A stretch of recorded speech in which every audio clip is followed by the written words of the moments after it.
Hello, everyone. Welcome back to Arca's monthly crypto market call. I'm Jeff Dorman, the CIO of Arca, and I'm joined today by a guest host, Alex Woodard from the Arca research team. Hi, Alex. Hey Jeff, thanks for having me. Absolutely. Um, for those of you who are first-time listeners or watchers of this series, just a quick reminder of what we're doing here. We've done a lot of educational series at Arca. We've done a lot of presentations. Typically, we've been doing either high-level, sort of educational materials about the crypto market, or we're doing much more in-depth analysis of our own portfolios at Arca. This is something different, right? This is designed for investors who really want to get smarter about crypto, want to get a little more in the weeds as to what our research team and what our analytics and everything is looking at in the crypto markets. I worked at some pretty prestigious investment banks 20 plus years ago, back really before the internet was easy to use, back before data extraction was easy. And I've been a participant in a lot of the calls the investment banks used to do back then, that would really go through some of the charts from Bloomberg and some of the data, really kind of getting in the weeds of what was happening in the fixed income and equity markets. And you fast forward to today, and I think crypto is in a similar boat to fixed income in the early 2000s, which is there's a ton of data. Most people don't know how to extract it or certainly how to look for it. But market participants are starting to now get savvy enough to really want to understand the nuances versus 3 to 5 years ago when investing in digital assets was really more of a leap of faith and no one really understood it. And people, would admit that they didn't understand it. So we hope these monthly calls will help educate investors not only on what we're looking at in the crypto markets, but also how to find the tools necessary to invest in the space. Basically graduating from a beginner to more of a higher level of a crypto investor. So thank you for that. Before we get started here, quick disclaimer. This commentary is provided as general information only and is in no way intended as investment advice, research, legal advice, tax advice, or a recommendation. Feel free to screenshot that and read it the rest yourself. So, Alex, I think this is the fourth one we've been doing here, maybe the fifth, and we are starting to talk about a lot of different nuances in the market. Today, I wanted to take a break from maybe the individual tokens and talk more about the intersection between what we're seeing from the TradFi world and crypto. And obviously, in terms of what's driving markets right now, that's a big part of it because there now are a fair amount of publicly traded companies, and some of these publicly traded companies that are in crypto are doing quite well. Looking at this chart here, for example, this is just year to date. There has been quite a bit of dispersion showing here on this chart here, things like MicroStrategy, which is obviously just a levered proxy of Bitcoin, to Coinbase, which is a much more diversified company dealing with a lot of different areas of crypto, to then a scattering of Bitcoin miners who all pretty much do the same thing, but do it in a very different way. I think last year in 2023, almost all these charts were looking identical. They all were pretty much up and to the right, maybe some more than others, but they certainly had a very high correlation. Not the case so far this year, seeing a lot of dispersion in the crypto equities. So why is that happening? And what is it about these crypto equities that the street continues to get wrong? Yeah, so I think it's a couple things. For the miners specifically, it really seems to me that there's still a lot of hesitancy going into the halving. The halving itself is when block rewards are cut by half every 4 years for the Bitcoin network. So currently, when you're mining Bitcoin, you get 6.25 Bitcoin per block plus whatever transaction fees come in within that block. That's cutting down to 3.125 coming up here in April. So to me, it's a lot of concern on whether or not some of these miners will be able to survive, whether they'll need to go into bankruptcy, sell, or just turn off their machines going forward. So I think a lot of that has to do with some of the minor underperformance. Coinbase itself, if we go on to the next slide, you can see that they've continued to do really well in their business coming out of this past bear market. They're on track to have their best quarter to date, and March volumes are no different there. They're also expanding their business, and I know it's a much more talked about metric now, Jeff, but their app store rankings continue to improve in both the financial app store sector and or section as well as the overall app store. Yeah, I want to take a step back on this one a second because obviously anybody who's listening to this call is familiar with Coinbase, right? One of the Yeah. biggest influential companies in this space. Their IPO or their direct listing a few years ago obviously didn't do well. Came around the $300 level, went straight down into a low of the 40s, towards the middle to end of last year, and then has skyrocketed up to the $250 level now. A nice 500% return for those who got in middle of last year. But Coinbase is an interesting one in my opinion because pretty easy business model, right? They touch a lot of different things. They're doing everything from building their own layer two and base to now having a derivatives platform overseas to everything they're doing with custody, as well as a lot of different businesses that probably are not on everyone's radar. Not to mention their venture portfolio. But the majority of their revenues just come from the volumes on their retail and on their Prime app, which is a really easy business model to understand, especially if you're just a traditional equity investor. And what I mean by that is, you don't have to be a doctor to understand healthcare companies. You don't have to be an auto mechanic to understand auto companies. Does it seem like you have to be a crypto expert to understand Coinbase earnings? Because quite frankly, if you look at the next slide, the street just gets this wrong all the time, and I don't get it. They've missed on every single quarter, even though 90+% of this company's revenues come from just the volumes on their exchange, which is the most transparent input of any equity analyst model. Yeah, usually I give equity analysts a pass for not predicting the future on exchanges specifically, but going into each earnings call, Coinbase, you could see their daily volumes and track them and download them into Excel every day on CoinGecko. So it's frustrating to see how much I guess I wouldn't say frustrating. It's interesting to see how much they're missing. Yeah, I would say it's more, Um, it's great yeah, alpha for guys like us and for people listening to this call. It's not frustrating at all. It's fantastic that they continue to miss because it's made investing around the earnings events incredibly easy for the last 9 quarters. yes. But I'd say the main reasons for this miss has always been around projections of take rate. So Coinbase segments a lot of their different exchange volumes into different buckets and where they'll take different amounts of revenue off of. So at a high level, you have Coinbase retail app. You then have, and they charge anywhere from 1% on the trade to 2.5% to 4%, depending on if you're using a bank account, debit card, or credit card.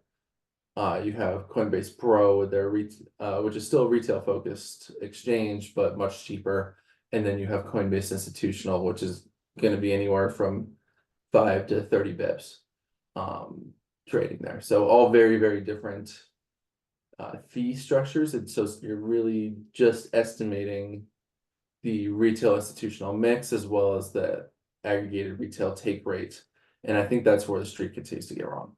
Yeah, and I Um, wonder, I talk to a lot of the analysts on the street still from my old TradFi days, even though I've been doing crypto full time now for almost 7 years. Uh, it almost seems there's a little, certainly specific to Coinbase, and really, I guess, MicroStrategy and the miners as well, that when you talk to the analyst community on Wall Street, um, it's not like other industries where like there is a defined healthcare analyst, or there's a defined, semiconductor analyst, or there's a defined energy analyst. The analysts who cover crypto, sometimes it's the commodities guys, sometimes it's the technology guys, sometimes it's their own division dedicated to crypto. So I think part of the reason too that these guys are just completely missing it is that they're all using completely different techniques, right? The commodity guys use a different technique than the technology guys, right? They're thinking about this in a different way, and as a result, there's just no real continuity to how these companies are covered. And again, it's just pretty. I don't think it's a lack of focus. I would say maybe 2 years ago it was a lack of focus. There definitely was an undercovered sector of the equity market. I don't think that's the case anymore. I think it's just, quite frankly, using incorrect techniques and maybe just not understanding how simple of a business this is. yeah, I tend to agree. Like I was saying, there's been projections of take rate going down since coin IPO, but that hasn't been the case the last 8 quarters, excluding this last quarter, because it all just depends on the retail institutional mix. And I think being in crypto, you have a much better view of, hey, is retail heavy in this market right now? Yes or no? Like Obviously, I'd say retail is much heavier in the market now than it was 6 months ago, given how well meme coins have done. And that could then follow through to your projections on where this retail institutional mix is for Coinbase. Absolutely, and if you're following around, following a bunch of analyst upgrades over the last 2 weeks, you're seeing that now everybody is being forced to mea culpa and raise their price targets. So guys who were still having $40, $50 price targets as the stock was approaching 200, now they're upping their price targets up to 200, 300, 400. Going to the next slide here, I think just really quickly, I'll touch on this is even though they're all increasing their price targets now more by default than really any extra analysis, they might still be underreporting the benefit of what Coinbase has ahead, because there's two big components here that most of the analysts are missing, which is one, because of the new FASB rules, FASB being the Financial Accounting Standard Boards. It used to be if you held any crypto on your balance sheet, you had to mark it down if the price went down, but you were not allowed to mark it up unless you sold it. That rule has now changed, and we're starting to see a couple of the public companies, especially the bigger ones that have a large holdings of Bitcoin, starting to take those gains. So that's going to be immediately flowing through to net income into EPS. And also, Coinbase, one of the biggest venture books out there in crypto, and they haven't marked any of that up from our knowledge. So everything is being marked at cost. Obviously, we've had a pretty big rally here over the last year and a half. That's another piece of certainly net income and EPS gains that Coinbase is going to be the beneficiary of at some point. You can go on, for anyone who wants, again, to look at the analysis yourself. In addition to going to Coinbase's 10K, you can also go to a website called bitcointreasuries.org, and you can look at all the different public companies and private companies that actually own some crypto on their balance sheet, and they're all going to be a beneficiary of this new FASB rule. So a lot of good things going on for Coinbase. Good for them. Glad they're bouncing back. Good for equity investors as well. So moving on here to MicroStrategy.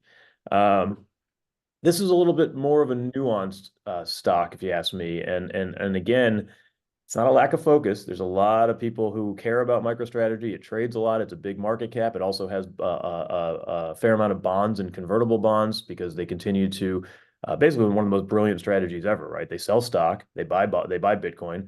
Bitcoin goes up, it makes their stock go up. They sell bonds, they buy Bitcoin. Bitcoin goes up, it makes their stock go up. They sell more stock and more convertibles, and they just keep rinse and repeat. What is the street missing, or what's interesting about this stock? I mean, to me, everything that's interesting here is the implied premium to NAV. I'm of the opinion this is very high for what it is, but MicroStrategy continues to be the best performing stock to date in the entire crypto equity sector. Yeah, for those who saw the first slide we presented, the top line there was MicroStrategy. I mean, clearly one of the best performers, not just is the best performer of all the crypto stocks, but also one of the best performers in the entire market year to date, and probably going to be included in the S&P 500 pretty soon as a result of its growth. I will say, well, for those who don't understand premium to NAV, just for the record, MicroStrategy was a technology company, still is a technology company. They earn about 40 to 50 million of EBITDA every year for their actual business, which is nothing compared to the tens of billions of dollars of Bitcoin on their balance sheet. So pretty much irrelevant, right? You don't value this company at all based on their core business. You're only valuing it based on the actual Bitcoin they hold. And when you now look at MicroStrategy's market cap, which I believe is around 40 billion now, is that correct? That sounds a little high. 30 billion, 28 billion. If you look at MicroStrategy's $28 billion market cap, that's a huge premium to the underlying Bitcoin that they own, about 124% higher than the Bitcoin on the balance sheet. Alex is pointing out, good point, that this is probably a little weird. And some of you might be familiar with when Grayscale trusts were trading at a huge premium to the underlying Bitcoin as well. And it wasn't sustainable and eventually crashed, and then it ended up trading at a huge discount to the fair value. But I want to point out one nuance there that actually might make this a little interesting, is that with Grayscale, there was no business model, right? Grayscale was just a holding company of the Bitcoin. So there was no real reason for the Grayscale Trust to ever trade above the value of the underlying Bitcoin, because all you could do with that entity was basically redeem your Bitcoin one day. But MicroStrategy is a little bit different, right? This is essentially just a holding company that owns a ton of Bitcoin, which basically means that Bitcoin is the cash on its balance sheet. And if you're familiar with any other holding companies with huge cash balances, maybe you're familiar with SPACs, companies created just for that purpose. Essentially, MicroStrategy can do whatever they want with this cash. Now Saylor has been out there publicly saying, I'm never going to sell my Bitcoin. It just goes up. Why would I ever sell it? And that may be true, but there is option value to what he holds. If you hold basically, $15 billion worth of Bitcoin on your balance sheet, you could sell all of that and go make acquisitions. I mean, essentially, one day, MicroStrategy could become the next Berkshire Hathaway, just using this massive stockpile of Bitcoin or cash or whatever you want to call it to go acquire higher ROI companies. So I think a premium is warranted. Maybe it's not 124% like you said. Maybe that's too much of a premium, but there definitely warrants having a premium. So basically, as Bitcoin goes up, I do think MicroStrategy should go up more than the value of the Bitcoin goes up, which is essentially another way of saying this is a great levered way to play Bitcoin. So if you think Bitcoin's going up, MicroStrategy should go up some multiple higher than the price of Bitcoin, which makes this a pretty interesting stock. Yeah, and it's definitely interesting to me. When Bitcoin goes up, it should go up 1.1x based on their leverage, not 2 to 3x beta, what we've seen the last year. Like stealing this math here, like this is implied Bitcoin price of $161, like or 161K, which I don't think is out of the realm of possibility this cycle, but such a premium. So Good segue to I forget who, I believe it was Coin Metrics. Forgive me if I'm wrong here, but I saw a chart the other day saying that every time Bitcoin has hit an all-time high, it has doubled within at least 90 days and oftentimes within 3 or 4 weeks. So maybe 160,000 isn't out of the question real soon. We'll see. Okay, moving on to the stocks who haven't performed as well, or maybe at least the ones that are a lot more dispersion. Let's start with how you look, or let's start with what the street is doing with the Bitcoin miners. And again, if you go back to the first chart, we don't have to look at it here on the screens, but if you remember the first chart, it was basically MicroStrategy stock is straight up, Coinbase stock is straight up, and then the miners were pretty mixed. You had things like CleanSpark, which were up 100%, and you had others that were actually down year to date. So what is the street doing with the miners? Why are they all over the place? And why is there much more dispersion here for businesses that, quite frankly, are pretty straightforward? yeah, and just for a little more context, miners were some of the best performing stocks last year as well. So anything from CleanSpark and Cores, which were up like 600, 700%, to even some of the worst miners, in my opinion, Riot, still doing quite well last year and into Q4. So though some are down start year to date, they're still off quite a bit from 6 months ago.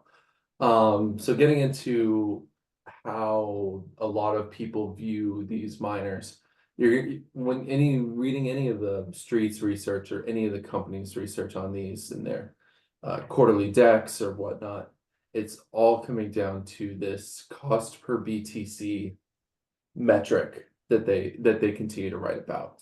And it's honestly an interesting way to analyze these companies. If you're paying 26K for a Bitcoin and the current price is 40K, you're going to capture the difference as revenue. So that's how all of these things are viewed, and it's really proliferated throughout all of the streets equity research on these. I know Cantor we pulled it from this, but they do a really large quarterly report and this is pretty much their main takeaway. However, I think this continues to be a bad way to look at Bitcoin miners as a whole. One, it's just unit economics, but it's also just a snapshot in time and making multiple assumptions here. So for any cost per BTC, you have to make an assumption on what the hash rate is, what transaction fees are going to be, how their underlying costs are. And there's just better ways to do that and better ways to analyze these miners, in my opinion. Yeah, and let's talk about that here on the next slide in terms of how you look at it. But it's also another, I said a minute ago that the street just can't figure out who's supposed to cover these. I mean, everybody we talk to, the same guy who covers the Bitcoin miners covers the Coinbase and MicroStrategy. And obviously it's completely different because, as you're mentioning, unit economics do matter for the Bitcoin miners. It does look much more like commodities or energy. You should have your energy analyst covering that. But obviously, that's not the right person to be covering a conglomerate like Coinbase or essentially just a Bitcoin levered play like MicroStrategy. So again, you can see why there's so much alpha in these crypto equities and why there's so few people who are consistently putting out good analysis and price targets on these.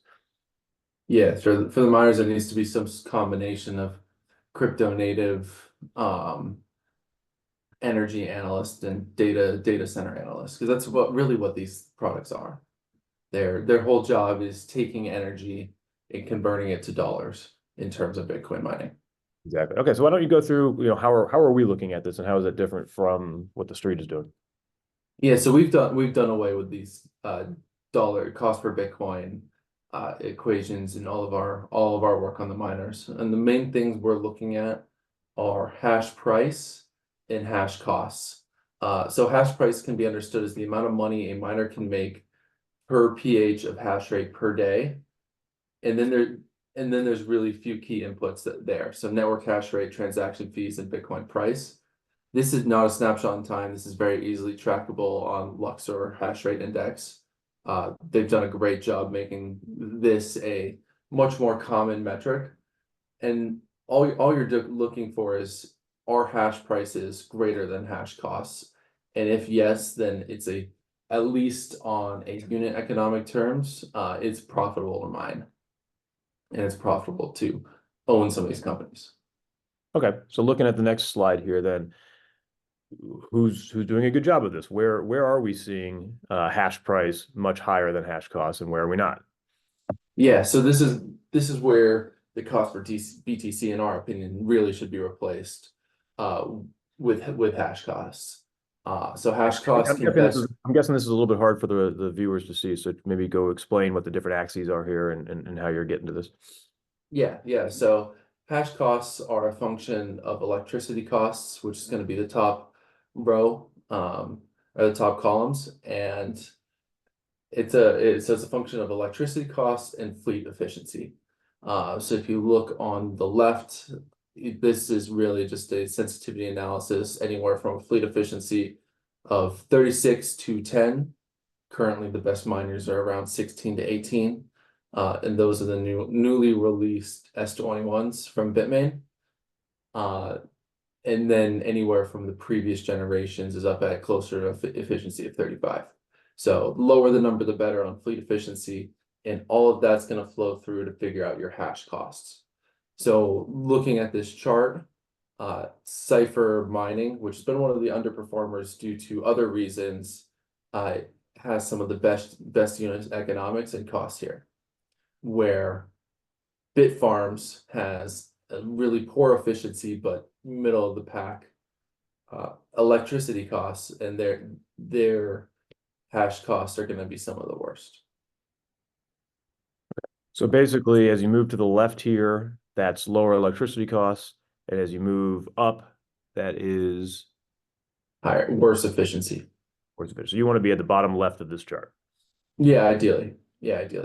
And so how to think about this is, then you take your from the previous slide, you take the current hash price, subtract by which is in dollars made per day, versus a hash cost, which is expenses on electricity per day, and you find their unit economics. So when you think about the halving coming up, hash cost, and we talked through this earlier, the BTC reward in each block, or the block reward, is getting cut in half. So you can think of, all else equal, hash price is going to get cut in half, and hash costs will stay the same. So currently we're at a hash price of 120-ish last time I checked yesterday. And so you can think of, if any of these numbers are, if 120 is half, so anything below 60 will continue to operate, and anything above 60 doesn't make so much sense on a unit economics point. Yeah, and essentially also, all the Bitcoin miners who during the bear market in 22 and 23 were doing things like selling equity at the lows to buy better equipment, and were punished for that.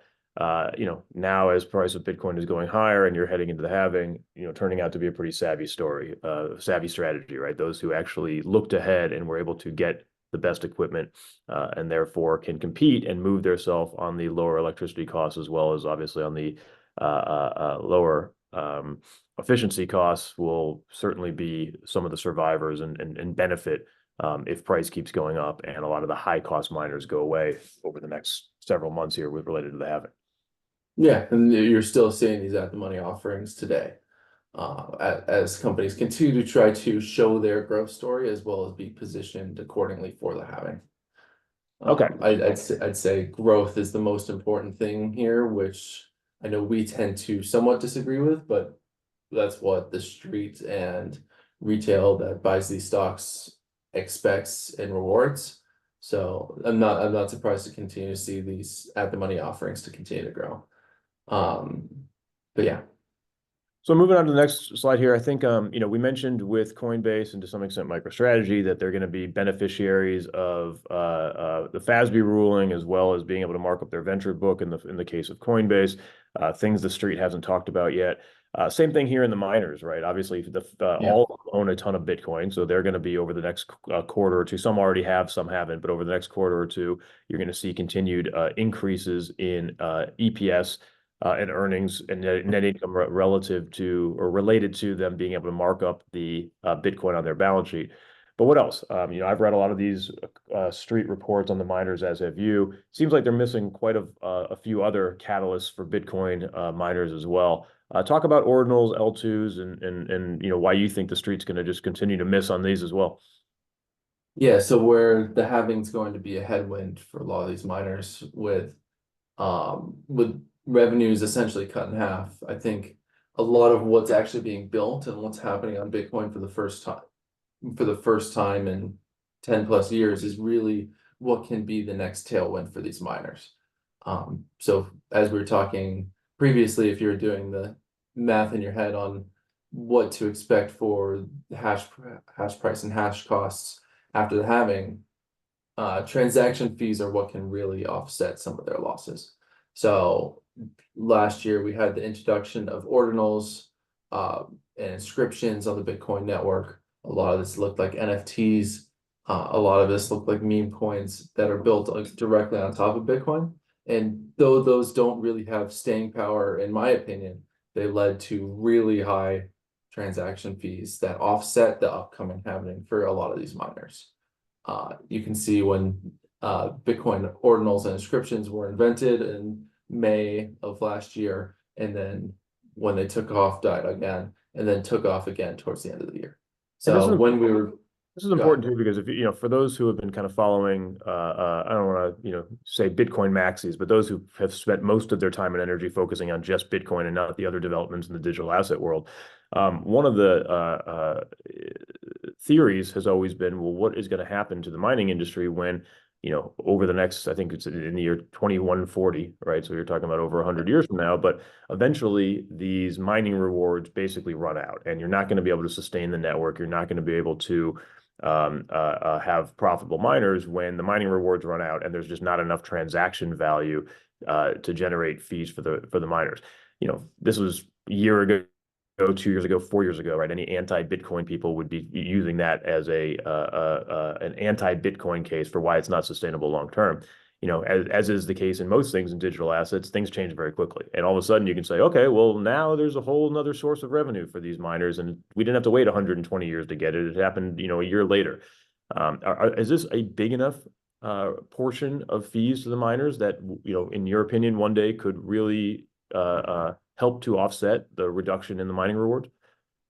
Yeah, it can be. At times it's as high as 60% of a block that a miner will mine, but it's inconsistent as it stands today. So I think what we're really looking forward to is the Runes launch. It's a new token standard on Bitcoin that's going live post-halving in April, as well as some of these Bitcoin L2s that are somewhat similar to what you can see as Ethereum, with people building smart contracts off of them using the Bitcoin security layer, all using Bitcoin as transaction fees.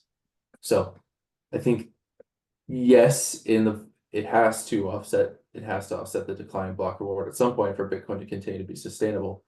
But I think for now we're seeing really the first major tailwinds and first path for that to happen that we weren't seeing previous cycles and we weren't seeing previous halvings, that I think could really lead to some minor outperformance as these new technologies on Bitcoin get off the ground and are built out.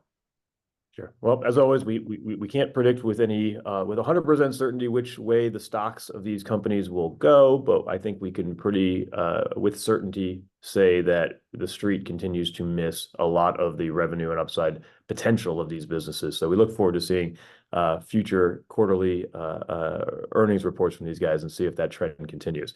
So moving on here, it wouldn't be a crypto market call if we just talked about stocks. That's boring. Let's talk about some tokens. Um, you know, well, a lot of what we at Arca have always done is look at that convergence between traditional financial analysis and tokens. And obviously, there's certain tokens that you just can't really look at in that way, right? I mean, Bitcoin, for example, forget the stocks of companies that deal with Bitcoin. Bitcoin itself is very hard to value using any sort of traditional analysis. You could even say most layer one protocols and smart contract platforms are very difficult. But a lot of the applications in this space in different sectors, whether that's DeFi or gaming or gambling or in DePIN, are much easier businesses to analyze because they have real cash flows and they look more like traditional companies. And here we are again with that convergence with Uniswap. Basically, for those not familiar with Uniswap, Uniswap is the largest decentralized exchange. They do, I believe, annualized around $500 billion of volumes and about $1 billion of revenues. That's real revenues. That's real cash flow.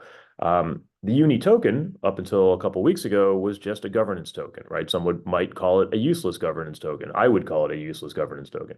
But there was always the optionality in there that, well, what if one day token holders got a piece of that $1 billion plus revenue? And we're just now seeing that, right? Last week or a week before, I believe, Uniswap Foundation came out with a proposal saying we're going to start giving token holders some portion of those revenues.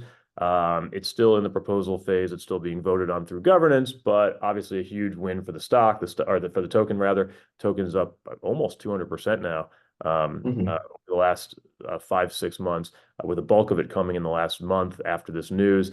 Is it safe to say we can look at Uniswap in the same way we look at a Coinbase stock or any other normal company with cash flows now? Yeah, it's much similar. And just to correct you for a second on some of the proposals, it's not directly for token holders to receive, but it is adding that initial fee that could flow to token holders in the future. And at the moment, will just look like retained earnings for the DAO, which is still valuable. So, yeah, to me, this previously when you're modeling Uniswap, you always have this. You always would say, what would it be worth if the fee switch was currently on, and then give it a super high discount rate to discount the fact that it hasn't turned on, and at the time was unclear if it ever would. But yeah, starting as soon as this fee switch is turned on, it's much similar to some of the analyst work we've been doing on the equities as well. And I'd also point out, just looking at the chart there, you can see not only a spike in the price, but a huge spike in the volumes, right? Which just shows you again, this industry is getting more efficient. When you see news, you need to act on news because others are, not just algos and bots, but there's real fundamental research firms waiting for the pieces of news. There's all kinds of data platforms now that firms like ourselves and others are using to scrape data and scrape announcements. So you can see good news equals good price equals higher volumes.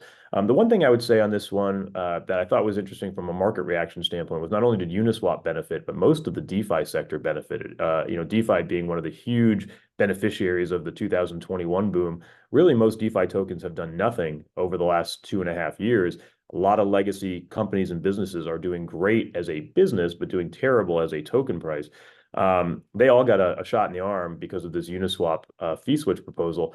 I actually think that was a misread by the market. I don't think that necessarily benefited DeFi. I think it benefited any cash flow producing entity that has a token. And what I mean by that is, to me, this was a regulatory a regime shift or a change in the sentiment around regulatory.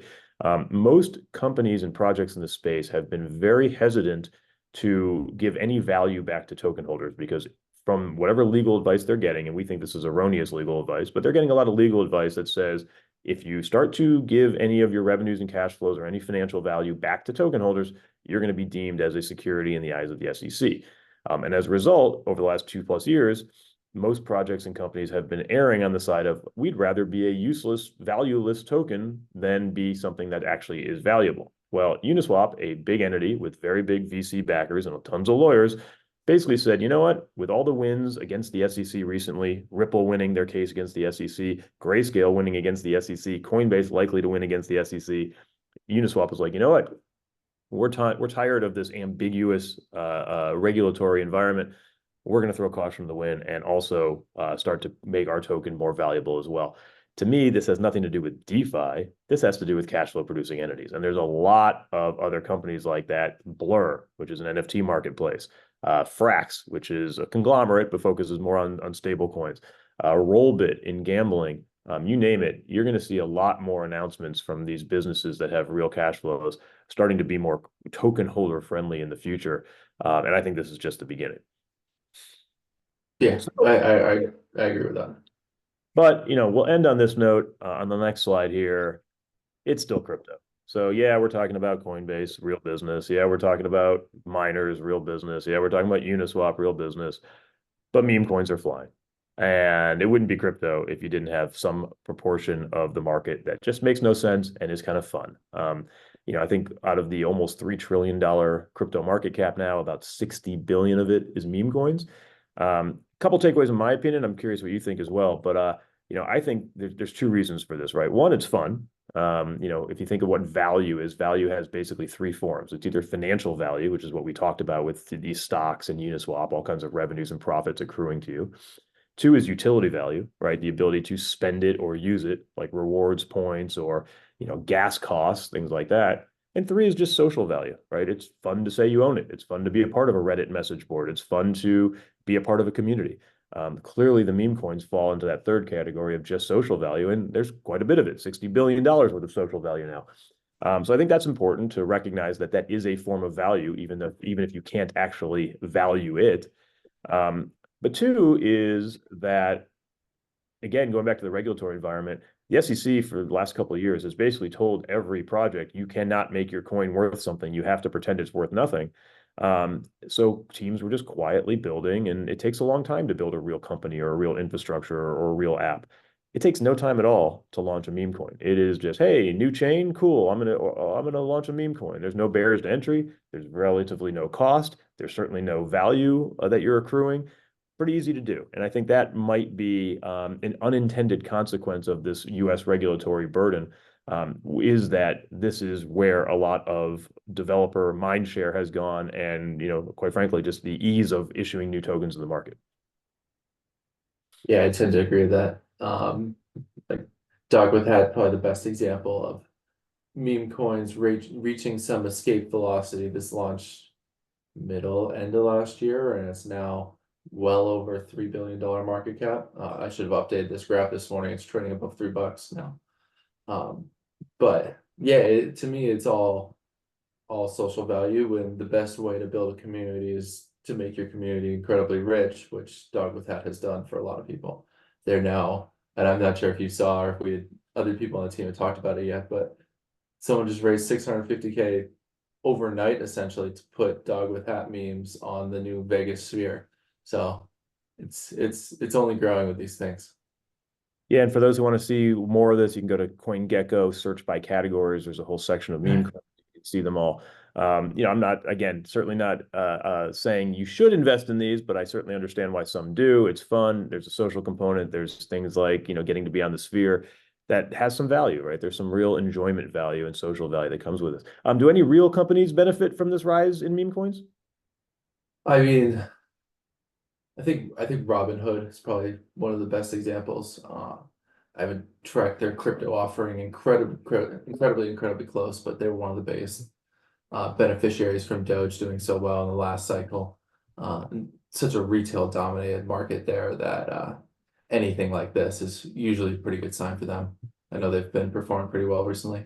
Yeah, Robinhood stock is up almost 80% now in the last 2 months. It's up another 8% today after their monthly financials came out yesterday. So certainly, yeah, Robinhood, another beneficiary of this boom, as well as just, again, meme coins are essentially an app on different layer one protocols and smart contracts.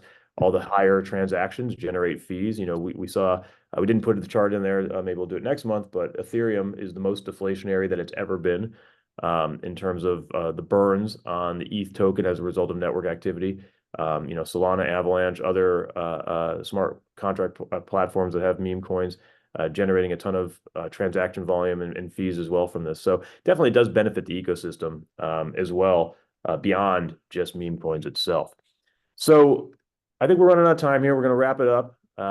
First of all, Alex, thanks for joining. Appreciate all the analysis here on the miners. We talked a lot about traditional finance. If we can go to the next slide here, we talked a lot about traditional finance and the intersection between crypto and stocks and bonds. We're going to stick to that theme again next week. Anybody who's interested can join us for a roundtable. It's going to be myself as well as our CEO at Arca, Rain Steinberg. But also, we're going to have Steve Kurtz from Galaxy Asset Management and Ari Paul from Block Tower joining us to talk about all the different ways that traditional finance and crypto are starting to intersect. We're going to go much deeper than just the stocks. We're going to talk about some of the debt opportunities. We're going to talk about M&A. We're going to talk about different valuation techniques. So we encourage everybody to go to our website, register for that. We'll be doing that on March 19th at 11 a.m. Eastern, and we'll go deeper than that. So with that, I appreciate everyone taking the time to join us. We'll be back again next month. Who knows who will be with me next time? We had Alex Woodard was with us. We've had Nick Holtz quite a bit. You can follow the whole Arca team on our social media at Arca on our Twitter X account. You can go to our website, ar.ca. Alex, tell people where they can find you directly if they want to learn more about miners. Yeah, Twitter is probably the best source, but honestly, I don't tweet too much, so probably just reach out to me via DM.